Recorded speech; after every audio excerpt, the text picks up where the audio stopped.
Ayan, kamusta kayo mga Q? Welcome po dito sa ating Facebook page, Kuya QTV, sa ating YouTube channel, Super QTV. So ito mga Q, yung ni-road trip natin ngayon ay Barangay Ginbaliwan, Sitio Bugasungan. Yan, Bugasungan dito mga Q. Yan, halos kumpleto na rin yung vlog natin dito sa Barangay Ginbaliwan.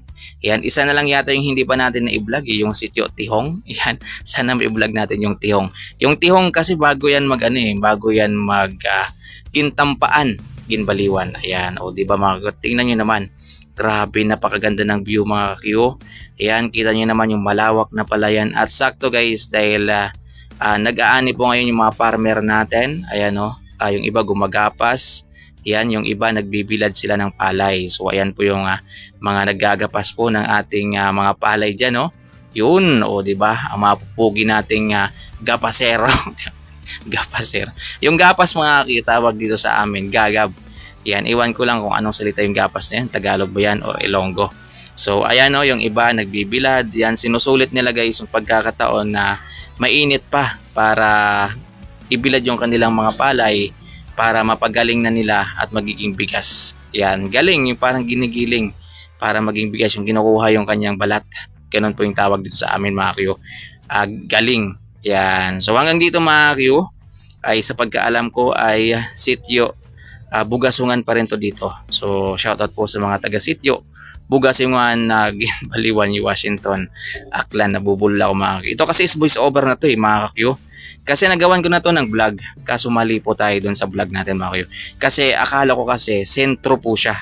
Yan, part po siya ng sentro ng Barangay Ginbaliwan. So hindi pala yung sentro, dun pala sa kabila. Mga Q, ito po pala yung Sitio Bugasungan. At dyan mga Q, kila ma'am, shoutout kila ma'am yan, shoutout po sa inyo. Sana po makita po ninyo yung vlog na to. So nagtanong po ako sa kanila guys kung hanggang saan yung Sitio Bugasungan, Ginbaliwan, Washington. So itinuro naman nila sa akin guys, sabi doon daw banda sa parang tulay.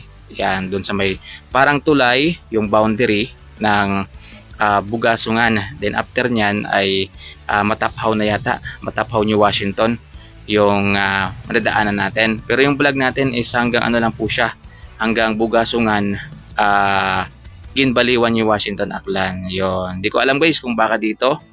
Yan, pero tingnan nyo, nagtuloy-tuloy po yung vlog natin. Pa-comment nyo na lang guys kung Bugasungan pa rin dyan. Ayan, sa nakadilaw kay ma'am, shoutout po kay ma'am. Kung Barangay Ginbaliwan pa rin dito, Bugasungan, or baka Mataphaw na po. Kasi next nito guys ay madadaanan natin yung boundary ng Mataphaw, Washington. Ayan, so hindi lang ako sure kung part pa rin po ito ng Bugasungan, yan, Ginbaliwan, Washington. Kaya shoutout po sa mga taga dito. Ayan, at sa mga matagal-tagal na rin na hindi halos nakakauwi dito po sa lugar na to. Ayan napakaganda po ng lugar ninyo kasi sementado na rin. So wala nang problema kahit meron kang sasakyan, yan, motor, tricycle. So wala nang problema. Yan, pasok na dito. So dyan po nagtatapos yung vlog natin mga Q. Di ko sure kung ano yung papasok na yun guys. Gusto kong pasukin yon. So next vlog natin yan mga Q. Maraming salamat sa panonood.